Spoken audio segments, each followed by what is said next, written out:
Bonjour à tous et bienvenue sur cette nouvelle webconférence. Alors, j'espère que vous m'entendez bien. Est-ce que vous pouvez me préciser dans le chat si c'est bon pour vous?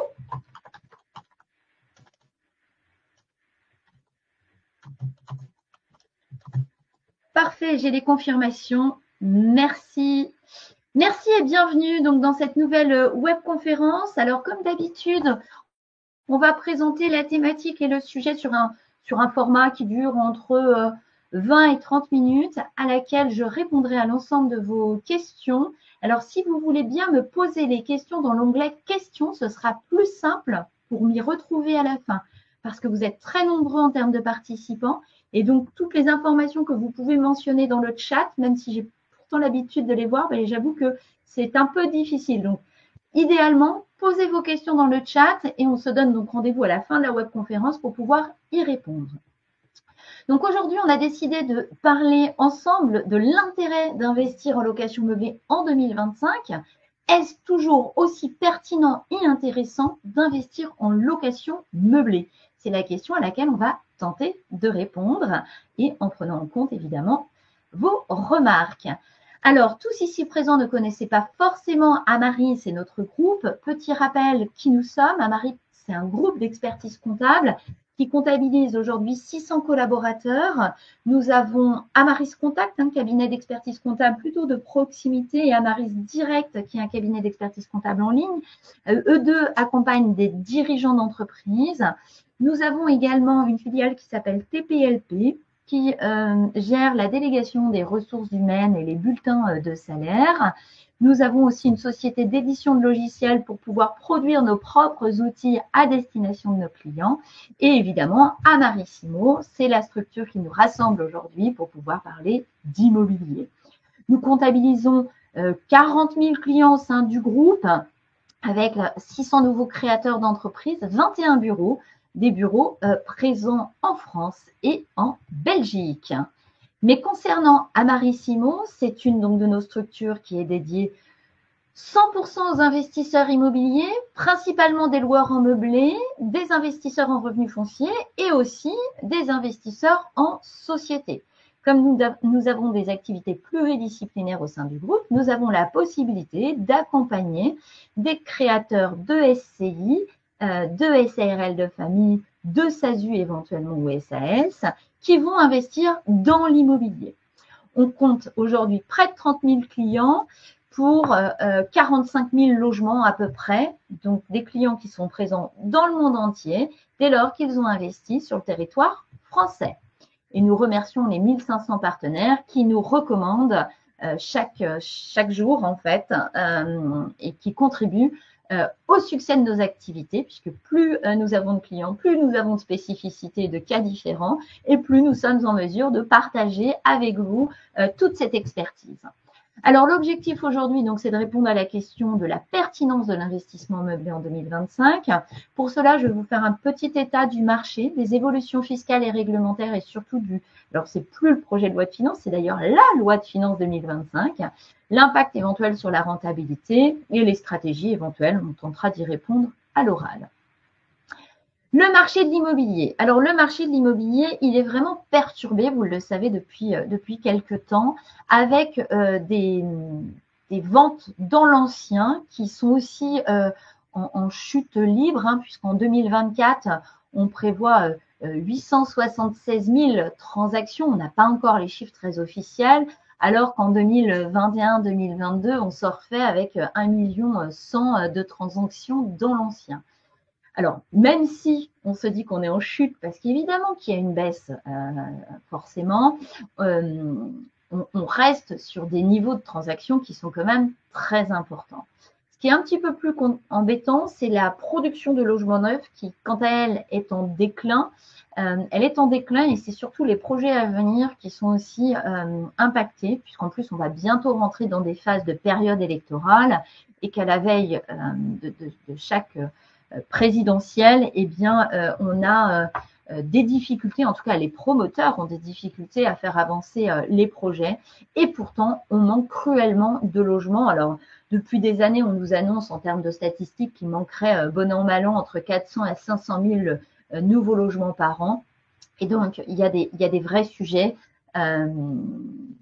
autour de la production qui contribuent à cette crise immobilière, hein, évidemment, puisque on a des problématiques certes structurelles, hein, c'est-à-dire de plus en plus de normes qui sont des facteurs contraignants dans le terme du développement et puis du produit, enfin du coût d'acquisition, parce qu'en fait on a des baisses de prix qui sont parfois incompressibles au regard du coût de construction au mètre carré. On voit bien que toutes les normes qui sont nécessaires, ben, elles ont un coût et donc c'est compliqué sur cette partie. Et la conclusion, c'est qu'il nous manque évidemment des logements. Comme il nous manque des logements, alors c'est aussi particulièrement lié ces dernières années puisqu'on a été, je dirais, sur les 10 dernières années, dopé à des crises, enfin pas une crise, pardon, à des taux relativement bas. On a en 2020 une première réglementation aussi qui est venue changer la donne pour les investisseurs immobiliers, c'est le Haut Conseil de la stabilité financière qui a demandé à revoir la méthode d'octroi de prêt pour ne pas dépasser les taux d'effort de 35% des investisseurs immobiliers. Donc, ça veut dire que là où on avait des investisseurs avec une surface financière pourtant tout à fait acceptable, dès lors qu'on a des revenus assez importants, autrefois on regardait le reste à vivre. Désormais, c'est vraiment ce taux d'endettement qui est pris en compte et évidemment, ça vient freiner le potentiel développement pour certains particuliers. Concernant les taux, on voit qu'on est sur une baisse des taux sur ce début d'année et du coup, cette baisse des taux redonne un peu de regain quand même. Il semblerait que nos amis banquiers revoient un peu plus de sollicitations pour contracter de nouveaux prêts immobiliers. Après, la vraie question, c'est ce qu'on doit toujours attendre pour pouvoir investir. Alors, il faut faire attention puisque quand on est dans l'investissement locatif, notre raisonnement n'est quand même pas le même que dans l'acquisition d'une résidence principale puisque nos charges sont donc déductibles. Donc l'impact du taux, évidemment qu'il va avoir un impact notamment sur notre capacité à investir, mais en revanche, ce sont des charges qui sont déductibles et qui contribuent au fait de ne pas payer d'impôts sur nos revenus locatifs. Donc, en tout cas moins d'impôts. Donc, il faut aussi pondérer et puis il faut surtout faire attention, il faut surtout investir tant qu'on a la capacité d'investir, puisqu'on peut avoir à tout moment en fait des perturbations personnelles qui vont venir nous empêcher. Donc, il faut éviter de reporter ces projets.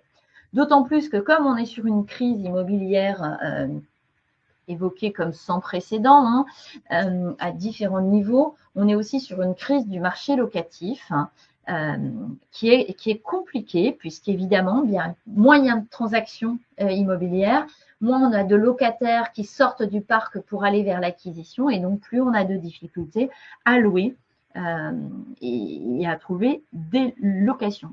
Et ces difficultés, elles ne sont pas présentes que dans les grandes villes. Si vous êtes investisseur, moi je vous invite à vous intéresser sur les territoires aussi en dehors des grosses métropoles. La demande est forte. Alors évidemment, il faut maîtriser son marché, mais les demandes sont fortes et les offres sont vraiment peu nombreuses. Et d'ailleurs, on voit des loyers évoluer sur ces territoires, puisque très souvent, on est à quelques kilomètres d'une métropole. On a aussi des phénomènes qui ont évolué ces dernières années, notamment avec le télétravail, qui a modifié les préférences des Français.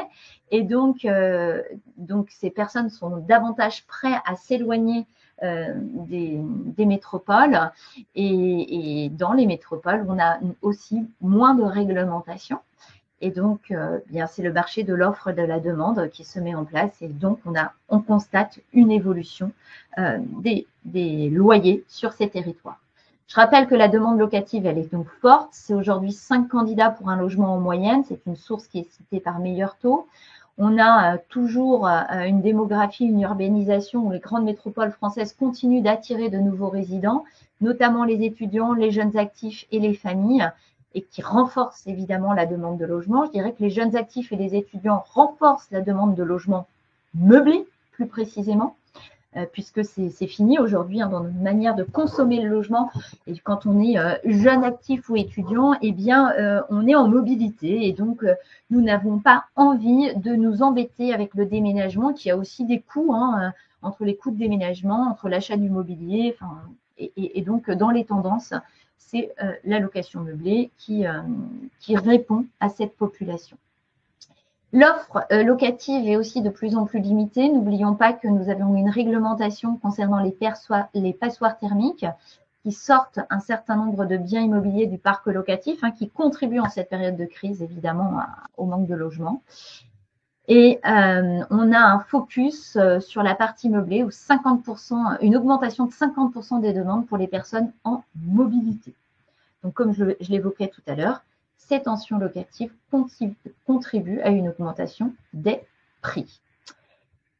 Que faire? Alors, je le citais la dernière fois déjà, je trouve que cette remarque, elle était pertinente. Nous avons un de nos partenaires investissement locatif qui écrivait il y a quelque temps sur un témoignage d'un de ses amis qui ne passait pas à l'action, en tout cas qui avait pris du temps avant de passer à l'action, et notamment c'était en 2015 où son ami attendait avant d'investir et il ne se rendait pas compte que le fait de reporter ce projet en attendant soit de trouver le bien parfait, soit, je ne connais pas les freins au passage à l'action, mais en tout cas, cette personne avait perdu de l'argent parce que c'était 12 000 euros de loyer, soit 60 000 euros de perte en remboursement de capital auprès de la banque sur 3 années. Et je trouvais que cette image, elle était intéressante parce que on ne se rend pas compte de notre, pas que parfois, mais de notre difficulté en fait quand on procrastine ou qu'on attend en fait, ce manque de passage à l'action en fait, c'est tout simplement de la capitalisation qui n'est pas faite. Et en général, quand on investit dans l'immobilier, c'est qu'on on projette en tout cas d'anticiper soit une amélioration de sa future retraite, tous ces sujets-ci. Donc, il faut passer à l'action et il ne faut pas se freiner en tout cas sur ces sujets.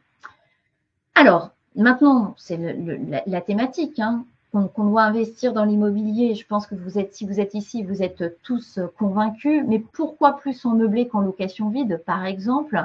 Bien d'abord pour sécuriser vos investissements.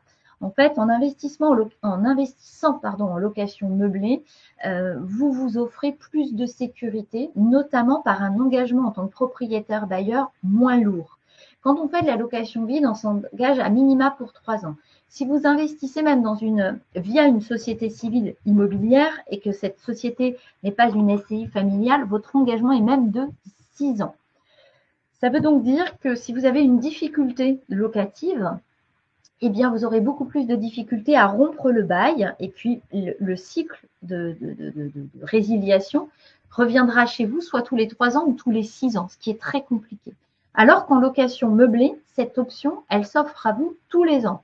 Alors évidemment, sous réserve que ce soit un motif légitime et sérieux, donc les motifs de vente, les motifs de reprise pour habiter par exemple, mais aussi des motifs, vous pouvez mettre en jeu la clause résolutoire de votre contrat de location pour des non-respects des conditions du contrat.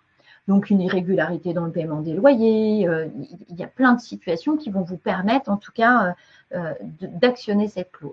Des troubles de voisinage, évidemment, qui doivent être constatés et justifiés. Il ne s'agit pas simplement d'une considération du propriétaire. Mais en tout cas, cette option, tous les ans, est un gage de sécurité pour vous, beaucoup plus important que sur la location vide. Ça va vous offrir donc plus de garanties, mais aussi des garanties qui vont être liées au dépôt de garantie. En location meublée, vous pouvez demander 2 mois, contrairement à la location vide où vous avez seulement 1 mois de loyer hors charge. Aussi, vous allez sans doute avoir une meilleure rentabilité parce que vous allez pouvoir très souvent avoir un loyer supérieur au prix du marché. Alors ça va dépendre du lieu de situation de votre immeuble, évidemment, et du marché immobilier qu'on va avoir sur ce territoire. Mais on le retrouve également sur les territoires avec des loyers encadrés. Si on parle de Paris, si on parle de Bordeaux, par exemple, où on a des encadrements de loyers, eh bien, en louant en meublé, en apportant des équipements complémentaires véritablement différenciant, vous allez aller pouvoir chercher un loyer supérieur par un complément de loyer. Et puis, de manière plus globale, on sait que le loyer constaté en location meublée est supérieur entre 10 à 30% en principe. Enfin, le dernier élément, qui ne devrait peut-être pas être l'élément le plus important, mais qui rentre évidemment dans les facteurs de prise des décisions, c'est la non-fiscalité des revenus, puisque vos revenus locatifs sont fiscalisés et quand on opte pour le régime réel de la location meublée, dans la plupart des cas, vous ne payez pas d'impôt sur vos revenus locatifs. Et c'est d'ailleurs l'exemple qu'on vous donne ici. Si vous avez un bien dont la valeur est à 360 000, que vous avez des loyers de 1 200 € par mois, eh bien, vous voyez que sur un bien, on va comparer un bien identique, c'est-à-dire pas de prêt, pas de travaux, en location vide, vous auriez. Alors d'ailleurs, j'ai fait une erreur parce que c'est pas un abattement de 50%, c'est un abattement de 30%. Je l'ai comparé au régime du micro BIC. Donc excusez-moi pour cette coquille. En réalité, j'avais pris en compte des suggestions qui avaient été faites par la proposition de loi de finances 2025, mais qui n'ont pas été retenues. Il y avait une volonté d'appliquer un abattement de 50%, mais en réalité, on reste à 30%. Donc, on est sur un résultat taxable, par exemple, si on compare le régime du micro en location meublée à 7 200, soit des impôts de 3 400 € quasiment. Je peux vous faire l'exercice très rapidement pour compenser ma bêtise. En location meublée, en location vide, pardon. Si je prends, on serait taxé sur une base de 70%, ce qui voudrait donc dire qu'on aurait un impôt de 4 757 €, soit au bout de 10 ans, 47 500 € d'impôts payés en location vide contre 0 en location meublée. C'est pas neutre, hein, si on fait le calcul au bout du bout, on pousse sur 20 ans, finalement, on se retrouve à 95 000 € d'économie d'impôts et de prélèvements sociaux sur les revenus locatifs, sous réserve qu'on soit dans une tranche marginale d'imposition à 30%, mais c'est plutôt la tranche marginale moyenne de nos clients investisseurs. Donc, voilà l'intérêt de la location meublée. La location meublée, elle va vous permettre de déduire en fait votre achat immobilier, quand bien même vous l'ayez reçu par donation. C'est une charge déductible mais non décaissée. Ça veut donc dire que même si vous avez reçu par exemple un bien en donation en 91, le bien avait une valeur de 180 000 €. Aujourd'hui, vous débutez en location meublée. La valeur de son bien à l'actif à ce jour est de 360 000 €, bien dans ces cas-là, vous allez mentionner 360 000 € dans votre base de calcul pour déduire votre amortissement, donc l'amortissement fictif, la charge fictive. Donc, il y a des règles avec des grilles de base qu'on vous a présentées ici, mais c'est l'amortissement comptable de votre bien immobilier. Ça représente en déductibilité entre 40 et 80% en moyenne de vos revenus locatifs. Et plus vous êtes sur un bien neuf, et bien plus vous êtes proche des 100% d'amortissement. Ça veut dire que, quand je dis 100% d'amortissement, ça veut dire que votre charge d'amortissement représente presque 100% de vos revenus locatifs. Et on le voyait dans l'exemple tout à l'heure sur un taux de rendement à 4 ou 5% de revenus locatifs. Alors, bon, ça, c'est le principe, et c'est un principe qui est très intéressant, évidemment, mais la vraie question, c'est qu'on a vu des évolutions réglementaires et fiscales arriver, des évolutions sur la location meublée de tourisme, notamment au mois de novembre, et puis des évolutions fiscales avec la loi de finances 2025. Et la question à laquelle je vais tenter de répondre, c'est est-ce que c'est toujours aussi intéressant malgré ce contexte? Alors, toujours aussi rentable, si on parle de la location saisonnière, c'est indéniable. La location saisonnière est un investissement de rentabilité. Attention, il ne s'agit pas de survendre ce dispositif parce que la rentabilité, elle est évidemment liée à l'investissement. Les investisseurs en location Airbnb, si je vulgarise un petit peu, eh bien, ce sont quand même des personnes qui sont amenées à vérifier régulièrement le pricing de leur loyer, pour corréler au prix de marché. Ils ont un engagement qui est aussi plus lourd avec les entrées et les sorties. Donc, oui, ils ont un rendement qui est plus fort, mais le métier de l'investissement, enfin, ou leur engagement dans cet investissement est bien différent. Donc, il est aussi tout à fait légitime qu'ils aient un rendement bien plus conséquent. Mais il n'est pas rare d'avoir des rendements à 10, 12, 13, 15% en location Airbnb. Tout dépend de la valeur de votre bien, évidemment, et des prestations que vous allez proposer. Toutefois, la location Airbnb a été challengée au mois de novembre, notamment par une loi dite la loi Le Meur ou la loi anti-Airbnb, celle qui a vocation en tout cas à réguler l'activité de location meublée de tourisme en donnant plus de pouvoir aux élus locaux.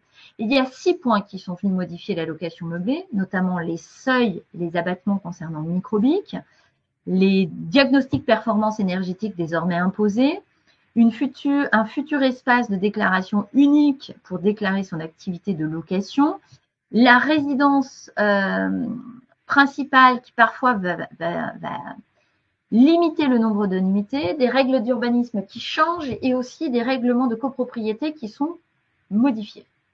Alors, la première étape, quand on fait de la location saisonnière, en principe, en tout cas jusqu'à cette réforme, on avait plutôt tendance à rencontrer des investisseurs qui, par méconnaissance du régime réel, choisissaient le régime du micro-BIC.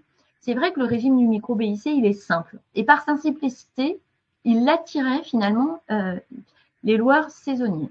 Et parfois aussi, parce que quand on faisait de la location meublée de tourisme classée, on avait un abattement de 71%. L'abattement des 71% était donc forcément très intéressant et permettait donc d'avoir une fiscalité bien amoindrie et donc était attractive pour ces propriétaires. Bon, je vous ai mentionné les seuils et les abattements qui existaient avant la loi de finances 2024 et puis je vous ai précisé les nouveaux seuils à compter de janvier 2025. Alors, avant, quand on était en location meublée, destinée à l'habitation ou en location meublée saisonnière, eh bien en fait, on pouvait faire de la location jusqu'à 77 700 € et on profitait d'un abattement de 50%. Évidemment qu'on pouvait choisir le régime réel et qu'il était conseillé de choisir le régime réel. Pour autant, on pouvait être au régime du micro sous ces conditions. Ensuite, si on faisait classer son meublé de tourisme, eh bien le seuil passait à 188 700, donc le seuil de chiffre d'affaires, avec un abattement de 71%. À compter de janvier 2025, la location meublée d'habitation, elle ne bouge pas. C'est-à-dire que vous pouvez toujours faire du meublé jusqu'à 77 700 € et profiter d'un abattement de 50%. Même si vous êtes concerné par cette situation, je vous invite à réaliser un rendez-vous avec un de nos conseillers. On va vous faire une simulation en ligne gratuitement et vous verrez s'il est vraiment opportun pour vous d'opter pour le régime du micro-BIC. J'en doute très fortement. Toutefois, concernant la location meublée saisonnière non classée, qui auparavant profitait de ces mêmes plafonds, eh bien, on voit bien qu'il y a eu un profond changement. C'est-à-dire qu'en location meublée saisonnière, si vous n'avez pas le classement meublé de tourisme, eh bien, vous avez un chiffre d'affaires qui est limité à 15 000 € pour prétendre à l'abattement des 30%. Qu'est-ce que ça veut dire? Ça veut dire qu'au-delà de 15 000, vous pouvez toujours continuer, évidemment, mais vous allez obligatoirement être au régime réel. Est-ce que c'est une sanction? Je n'y crois pas. Je pense tout simplement que ça va obliger les propriétaires qui réalisent de la location Airbnb à se poser les bonnes questions fiscales. Toutefois, la sanction, c'est dans l'abattement. Là où ils profitaient de 50% par avant, aujourd'hui, ceux qui restent sous le régime du microbic ont un abattement de 30%. Ils perdent donc 20%. Ce qui devrait, encore une fois, inviter tous ces loueurs à se poser la bonne question sur l'option fiscale et peut-être à se rendre prendre rendez-vous parce que nos simulateurs ne sont pas tout à fait encore à jour de ces réformes. Ils devraient y être d'ici quelques semaines, mais on attend l'intervention de notre prestataire pour la mise à jour de ces points-ci. Donc, Vraiment, si vous êtes concerné par le régime du micro-BIC, posez-vous les bonnes questions. C'est le moment d'agir, c'est le moment de modifier ces options. Sachant que vous avez jusqu'à mai prochain ou juin, en fonction d'où vous vivez, pour modifier votre option fiscale pour l'année en cours 2025. Concernant ceux qui ont un classement meublé de tourisme, dans ces cas-là, vous avez le plafond de 188 700 qui est descendu à 77 700 et vous profitez d'un abattement de 50% au lieu de 71%.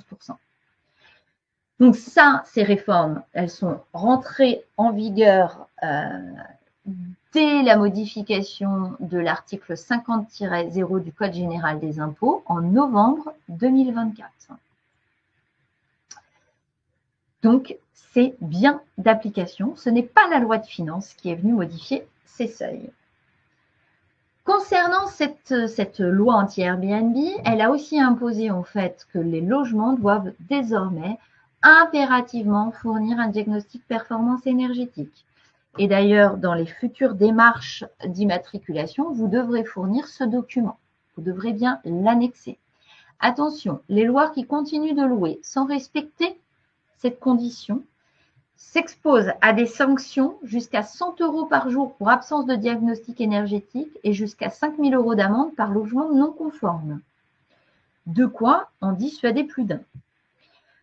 La règle, c'est qu'à partir du 1er janvier 2025, si votre logement est classé G, vous ne pouvez plus le louer ni en habitation, ni en location saisonnière.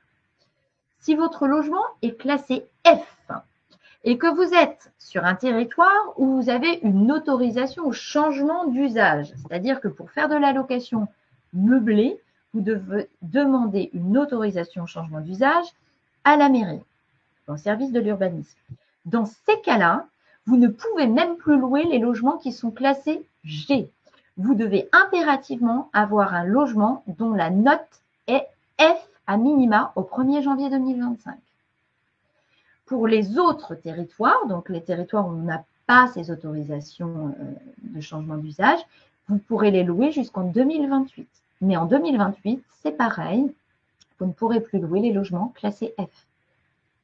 Vous pourrez donc louer seulement les logements classés entre A et E. Et ensuite, en 2034, tous les logements devront être entre A et D. Donc voilà un calendrier à prendre en compte dans vos investissements locatifs en fonction de votre modèle. Faites attention puisque les règles du changement d'usage, on va le voir juste après, ont aussi évolué avec la loi anti-Airbnb de novembre dernier. Ensuite, à compter de d'ici 2026,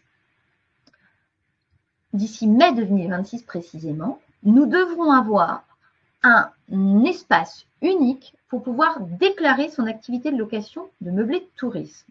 Rappelez-vous, quand on fait une activité de location meublée, on a deux étapes. La première, c'est immatriculer son activité auprès de l'INPI. C'est un service où en fait on va indiquer qu'on est en loueur en meublé, on va obtenir son sirène.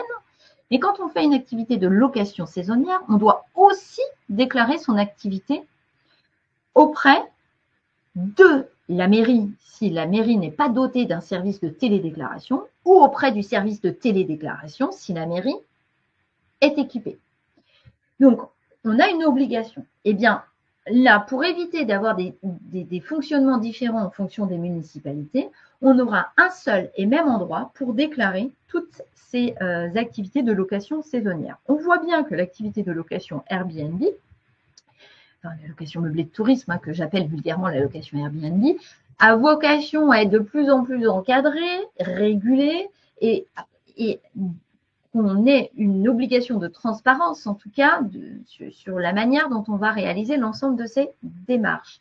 Ça veut dire qu'on veut absolument savoir qui sont nos loueurs saisonniers et en plus vérifier après qu'ils réalisent ces démarches conformément à la réglementation. D'ailleurs, on aura aussi, et grâce à un décret à venir, une liste des pièces justificatives à fournir. Et cette liste de pièces justificatives sera donc remise dès qu'elle sera publiée, on la connaîtra, mais elle devra donc, ces pièces seront à fournir au moment où on réalisera la déclaration. Cette loi, elle est aussi venue donner de plus en plus de pouvoir aux élus locaux. L'objectif, c'est qu'ils puissent aussi réguler en fonction de leur territoire et leurs besoins et leurs difficultés ou leur manque de logement en fonction des territoires. Vous savez que quand on réalise une activité de location meublée dans sa résidence principale, on a la possibilité de le louer jusqu'à 120 nuitées. Eh bien, désormais, on a donné la possibilité aux municipalités d'abaisser ce seuil de 120 jours à 90 jours. L'objectif, c'est de leur donner la possibilité de renforcer un contrôle local et de venir davantage réguler. Attention, ce qui était valable en 2024 peut changer donc à tout moment. Vérifiez bien les règles qui sont données sur vos territoires, puisque ces décisions peuvent être prises à tout moment par le conseil municipal notamment. Aussi, dans les prochains règlements locaux d'urbanisme, on pourra voir imposer des zones où ne seront édifiés que des biens immobiliers destinés à la résidence principale. On ne pourra donc pas, quand bien même on en deviendra propriétaire, réaliser de la location saisonnière à l'intérieur. Donc ça, c'est un point extrêmement important à prendre en compte. Et enfin, on a, par ces modifications réglementaires, donné la possibilité aux municipalités d'appliquer des quotas pour le changement d'usage. Ça veut donc dire qu'on peut très bien avoir sur un territoire la possibilité de donner des autorisations temporaires pour 4-5 ans en location saisonnière, par exemple, et on donnait un accès pour 500 autorisations. Dès qu'une se libère, ça laisse de la place à une autre et qu'au bout de 4 ans, les renouvellements puissent se faire. Les montants que je vous donne là, ce sont des exemples, puisqu'évidemment, l'objectif de cette loi, c'est de donner des pouvoirs aux élus locaux. Donc, chaque élu, chaque municipalité applique les conditions qu'elle souhaite voir appliquées sur son territoire. Concernant les règles de changement d'usage, vous savez qu'auparavant, on avait la possibilité de demander une autorisation au changement d'usage. Enfin, quand on voulait faire de la location saisonnière, eh bien, on devait regarder si on était dans une ville de plus de 200 000 habitants ou dans un département qui était limitrophe à Paris, dans les Hauts-de-Seine, Seine-Saint-Denis et Val-de-Marne, ou regarder si on était en territoire ou en zone tendue, par exemple, et si on était concerné par une autorisation au changement d'usage sur ces territoires. Donc, en fait, on le savait, des grosses villes sous tension locative, eh bien, dans la plupart des cas, on avait une autorisation au changement d'usage à obtenir pour faire de la location saisonnière. Désormais, alors sauf pour les résidences principales, à partir du moment où c'est sa propre résidence principale, on n'avait pas cette autorisation au changement d'usage qui s'applique. Dans ces territoires-ci, en fait, quand on avait un local dont la destination était déjà commerciale, finalement, bien, on n'avait pas d'autorisation au changement d'usage à faire. Donc, c'était aussi une stratégie d'investissement qu'on pouvait mettre en place, c'est-à-dire j'achète pas des logements, mais j'achète des locaux commerciaux pour en faire de la location saisonnière. Eh bien, désormais, la loi du 19 novembre 2024 est venue modifier cette règle-ci en laissant la possibilité à chaque commune d'appliquer le changement d'usage sans condition et pour tout bien immobilier autre que les autres usages qu'habitation. Ça veut donc dire que cette règle d'autorisation au changement d'usage pourra même s'appliquer sur des locaux commerciaux, sous réserve évidemment que cette décision soit prise par l'organe délibérant. Concernant les copropriétés, les nouveaux règlements de copropriété rédigés depuis 19 novembre 2024 doivent explicitement faire apparaître la possibilité de réaliser de la location meublée de tourisme ou non. Donc, c'est soit on autorise, soit on interdit. La règle est beaucoup plus claire. Rappelez-vous, auparavant, on disait le règlement de copropriété peut tout à fait intégrer une clause d'habitation bourgeoise et de ce fait, on doit comprendre que les activités commerciales sont interdites. Mais la question se posait, est-ce qu'une activité de location saisonnière était une activité commerciale? Et en 2024, on a une décision de la Cour de cassation qui a requalifié l'activité de location saisonnière comme étant une activité civile sous réserve qu'on n'ait pas de prestation de services para-hôteliers, à savoir accueil, fourniture du linge de maison et le nettoyage régulier des locaux. Donc, finalement, on pouvait tout à fait faire du meublé de tourisme. Bon, eh bien, les règles ont changé. Désormais, on va donner, on revoit tout ce paramètre-là, puisqu'on va donner la possibilité au syndic de faire évoluer les règlements en interdisant ou en autorisant la location saisonnière. Et attention, puisqu'auparavant il fallait l'unanimité pour faire changer ces informations dans le règlement de copropriété, et aujourd'hui, cette décision peut être adoptée à la double majorité. Donc ça vient changer les choses, puisqu'évidemment, ça va être beaucoup plus facile de faire passer les éléments.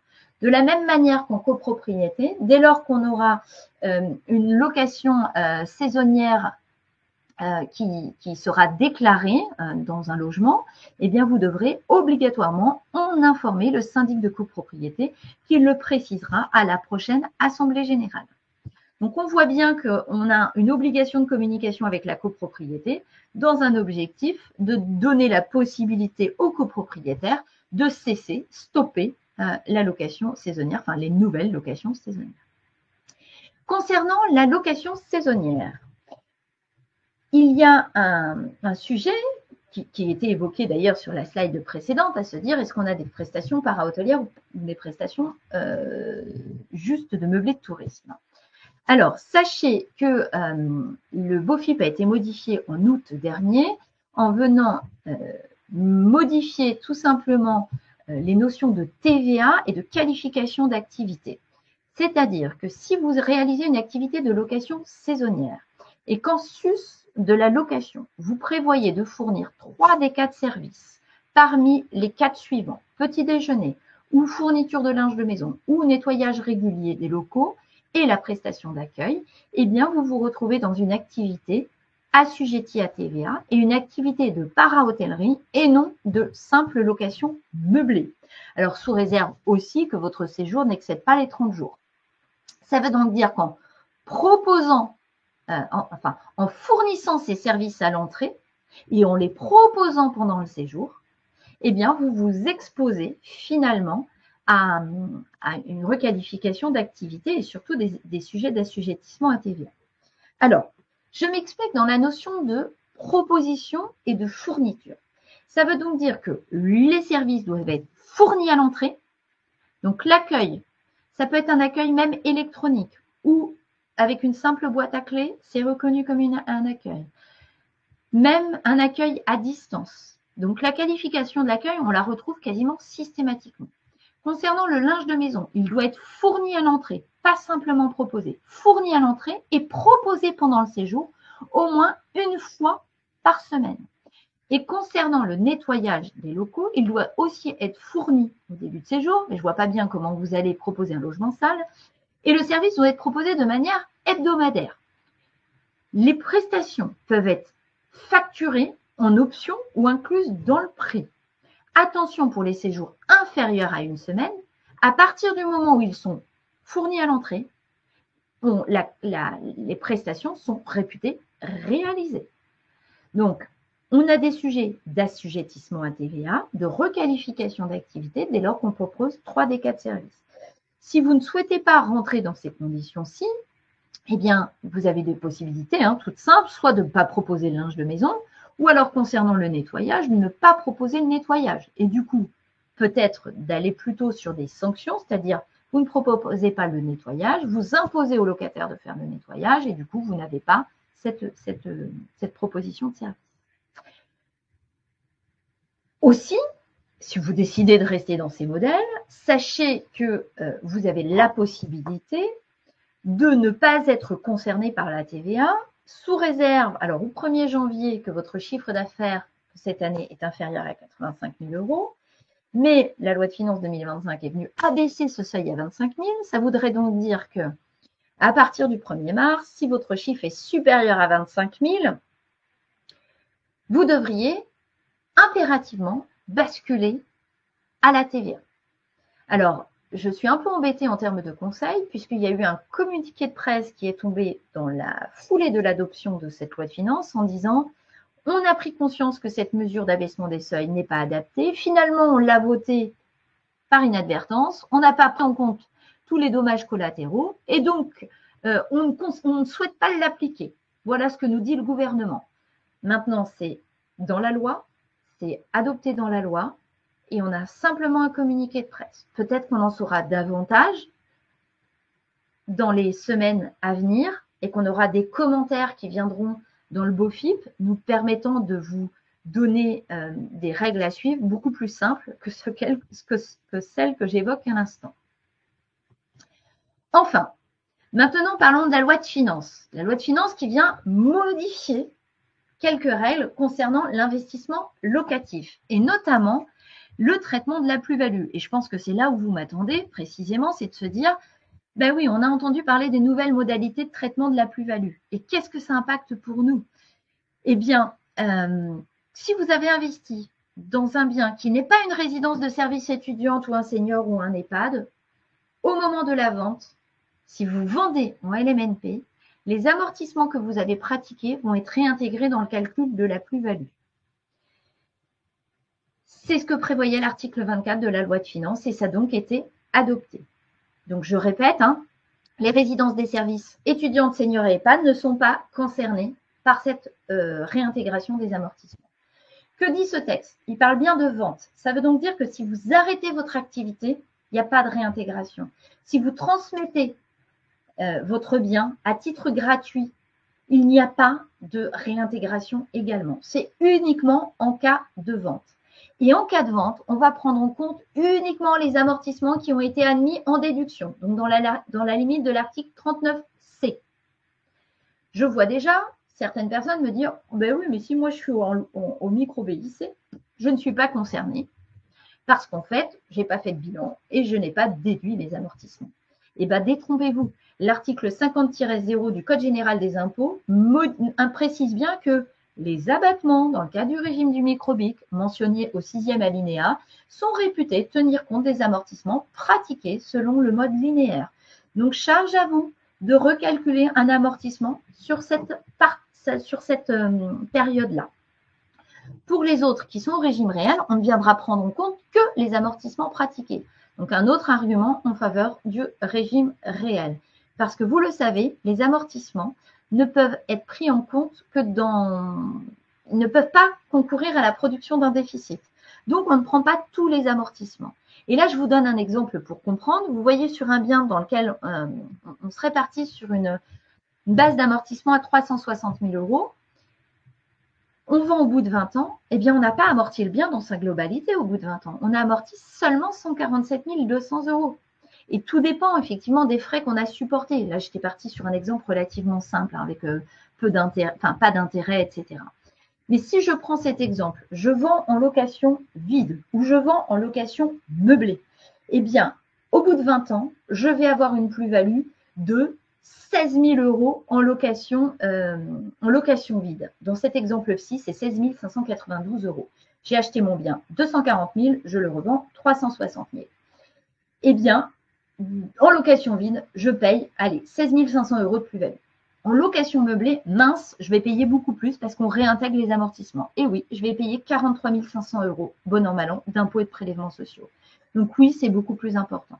Mais il faut le mettre en comparaison avec la fiscalité sur les revenus locatifs. Dans cet exemple, je n'ai pas payé d'impôt sur mes revenus locatifs pendant 20 ans. Alors qu'en location vide, j'en aurais payé 95 000 €. Donc au bout du bout, finalement, en location vide, dans cet exemple-ci, je gagne 68 000 € en location meublée versus la location vide. Donc, ce n'est pas si impactant que ça. Oui, ça l'est au moment de la vente, mais ça l'est quand vous avez le produit de la vente. Donc déjà, c'est quand même plus facile de payer quelque chose quand on a l'argent entre les mains, plutôt qu'en période de détention où il faut le payer en plus de toutes les charges qu'on doit supporter. Et au-delà de ça, si on le met en face de la non-fiscalité des revenus locatifs, ça reste toujours plus intéressant d'être en location meublée. Donc oui, à la réponse à la question, est-il toujours aussi pertinent d'investir en location meublée aujourd'hui? La réponse est oui. Et si on le compare à 30 ans, j'ai pris une revalorisation à 400 000 €. 400 000 € au bout de 30 ans de détention, eh bien, ça veut dire que j'ai une plus-value vraiment importante. J'ai une plus-value de 160 000 € sur ce bien immobilier. Eh bien, en location vide, je vais payer 142 000 € d'impôts sur mes revenus fonciers. Et je ne paye pas de plus-value ni dans un cas ni dans l'autre, puisque de toute façon, au bout de 30 ans, je suis exonérée, je profite des abattements de durée de détention. Donc voilà la situation, voilà ce qu'il faut comprendre. Ce n'est pas forcément très simple, je le comprends, parce qu'en fait, ça nécessite de revoir toute la méthodologie de la vente. Mais je vois une question de Cécile, je vais y répondre. Mais en tout cas, ce n'est pas si pénalisant que ça. Alors, Cécile dit, le quid des amortissements déduits comptablement mais reportés fiscalement sans limite de durée pour le calcul de la plus-value. Cécile, s'ils n'ont pas été pratiqués les amortissements, on ne va pas les prendre en compte. Il est bien mentionné, alors on attend quand même de revoir, mais en tout cas, c'était très clair que c'était bien mis que c'était les amortissements déduits dans la limite de l'article 39.7. Donc, on n'a pas vraiment d'inquiétude à avoir sur cette partie. Ce que je voulais donc vous dire, n'oublions pas les atouts du LMNP. Oui, en fait, on voit des changements actuellement et on n'aime pas les changements et c'est normal. Mais n'oublions pas que c'est une solution qui nous permet d'avoir des revenus non fiscalisés, qui nous permet de sécuriser nos investissements. Et oui, au moment de la revente, on va payer un tout petit peu plus cher. Mais attention, si on vend au bout de 30 ans, en fait, on ne sera pas concerné. N'oublions pas que l'immobilier, c'est du long terme, ce n'est pas du court terme. Petit rappel aussi sur les loueurs en meublé, rappels fondamentaux. Quand on investit en location meublée, on n'oublie pas de s'immatriculer. Si on est en indivision couple marié sous le régime de la séparation de biens ou partenaire pacsé, on ne peut pas opter pour le régime du micro-BIC. Ne l'oubliez pas. N'oubliez pas aussi de mettre à jour vos biens immobiliers sous votre espace impôt.gouv. Et enfin, ce que je dois aussi vous évoquer, je pense avoir mis une slide, c'est que désormais, depuis 2025, donc uniquement pour vos revenus locatifs 2025, vous ne pourrez plus profiter de l'adhésion à un centre de gestion agréé, enfin, vous ne pourrez plus profiter de la réduction d'impôt pour les centres de gestion agréés. Donc, il faut, c'était une option qui s'offrait à vous jusqu'au 31 décembre 2024, qui vous permettait en tout cas de vous faire rembourser les frais de comptabilité. Donc, nous, on vous encourageait à le faire, évidemment. Mais à partir de 2025, en tout cas de l'adoption de cette loi, on vous invite tout simplement à ne plus adhérer à un centre de gestion agréé pour ceux qui y adhéraient, ne pas le faire parce que de toute façon, on ne vous en parlera plus. La suppression de l'article du Code général des impôts qui permettait de profiter d'une réduction d'impôt, eh bien cet article a été complètement abrogé, donc du coup, plus aucun intérêt. Je vais maintenant répondre aux questions. Petite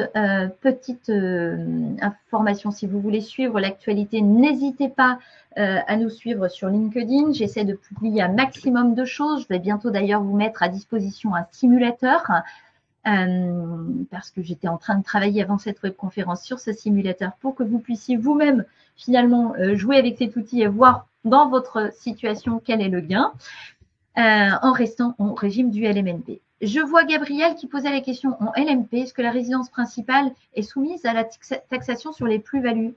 Alors attention, en LMP, ce n'est pas du tout ce qu'on vient d'évoquer. Quand on est loueur en meublé professionnel, on a un traitement de la plus-value qui va s'opérer quoi qu'il se passe, qu'on soit en résidence principale ou non. Mais le process n'est pas le même. Donc, on va donc intégrer en tout cas à la clôture de votre activité une plus-value, mais vous allez pouvoir profiter d'abattement, d'exonération si vous avez la reconnaissance de loueur en meublé professionnel pendant au moins 5 ans et si votre chiffre d'affaires est inférieur à 90 000 €. Quelle différence, alors je vois une question, quelle différence entre meuble à un seul locataire et location meublée de tourisme pour ma déclaration d'impôt? Marlène, je pense que la différence, c'est entre le meublé d'habitation et la location meublée de tourisme. Ce n'est pas la même chose. Allez, je passe aux questions. Pour quelle raison l'avantage du CGA a été abrogé? Bertrand, j'en ai aucune idée. Nous ne l'avons pas forcément vu venir. Et nous avons été très surpris de cette décision. C'est 3000 emplois supprimés dans les prochains mois. Puisqu'en fait, si on prend le centre de gestion agréé Loire-Atlantique, 70% des clients sont des loueurs en meublé. Ils perdent non seulement l'adhésion, la notion de réduction d'impôt, mais c'était un organisme qui avait un agrément pour pouvoir contrôler les liasses fiscales des experts comptables et ils perdent également l'agrément. En cas de vente, on prend en compte les frais d'acquisition et les travaux de l'ordre de 7,5% et 15%. Est-ce le cas aussi en LMNP? Alors Sébastien, à partir du moment où on a déduit dans ces revenus locatifs, qu'il s'agisse de location meublée ou qu'il s'agisse des revenus fonciers, qu'on a déduit les travaux, on ne peut pas prendre en compte le forfait travaux des 15%. Concernant les frais de notaire, en location meublée, on les prend en compte. Donc, on ne peut pas réintégrer les 7,5%. Par contre, en location vide, comme on ne les déduit pas, on va pouvoir prendre le forfait des 7,5%. Petite subtilité entre les deux cas. En copropriété, si on faisait déjà de la location meublée saisonnière avant cette loi, devons-nous quand même nous signaler au syndic? Alors, oui, vous devez prévenir votre syndic de copropriété. Assurez-vous bien que vous étiez conforme que vous respectiez tous les critères. Regardez bien la nouvelle loi et regardez votre situation pour vous mettre à jour des éventuelles démarches. Les WIS, pour la LMNP, dans le cas où le projet est à l'équilibre, mais où il est sans utiliser l'amortissement, seulement avec l'intérêt et les frais d'agence, l'amortissement est-il tout de même déduit du calcul sur la plus-value? Alors non, j'ai déjà répondu les WIS. Les amortissements seront stockés et on viendra prendre uniquement ceux qu'on a utilisés. Geoffrey, comment sont pris en compte les investissements via travaux dans l'appartement par exemple? Alors, ils ne sont pas pris en compte. Les travaux sont amortis, mais ils ne seront pas réintégrés dans le calcul.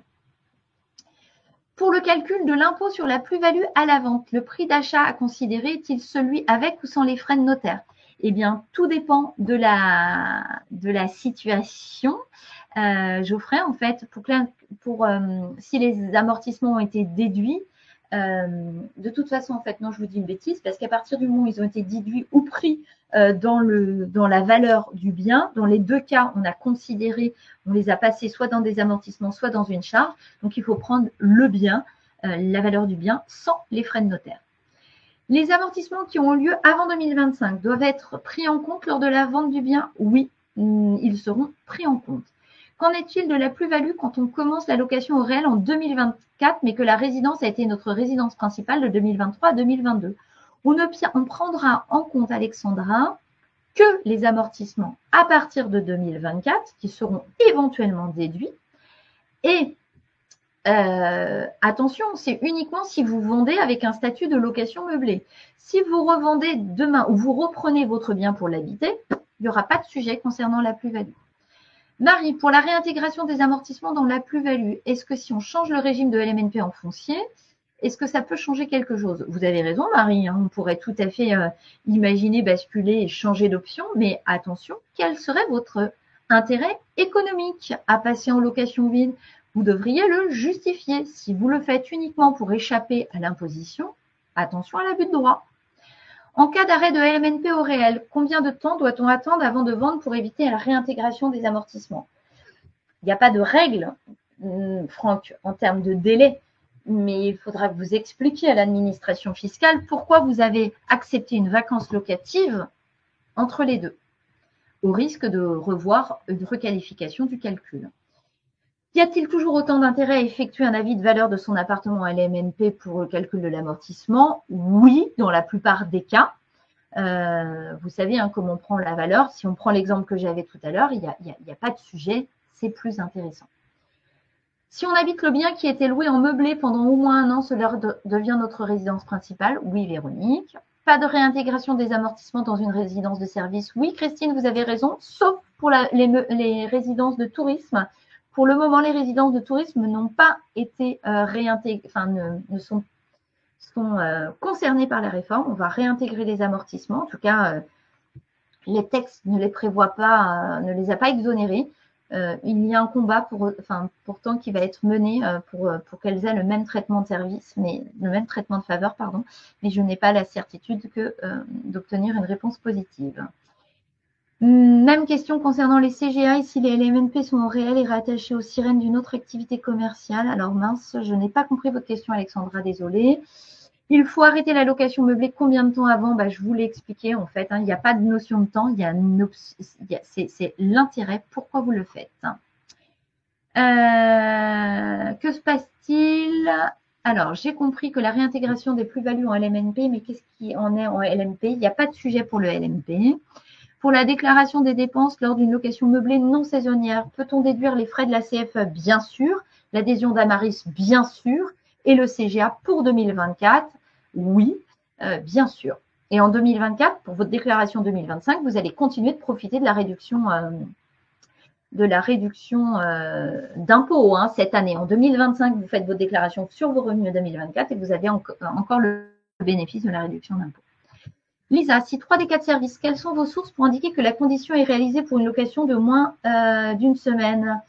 Alors, la source, c'est tout simplement le BOFIP qui est venu commenter. Donc, regardez le BOFIP, les conditions d'assujettissement de la TVA en location para-hôtelière et vous allez voir, c'est mentionné, c'est très, très explicite. Quel est le changement? Et d'ailleurs, prenez bien celui mis à jour depuis le 7 août 2024. Marine, quel est le changement sur les déductions de frais de comptabilité si on est adhérent à un CGA? Eh bien, vos frais sont déductibles dans leur intégralité, là où ils étaient déductibles à hauteur des 2/3. Est-ce qu'il y a une modification sur les délais de location maximum pour la location Airbnb d'une partie de sa résidence principale? Exemple, une chambre. Alors, Marie, si vous louez une chambre dans votre logement, ce n'est pas tout à fait de location Airbnb. Il y a de fortes chances que vous ayez une qualification plutôt de chambre d'hôte. C'est de la location meublée de tourisme au sein de votre résidence principale.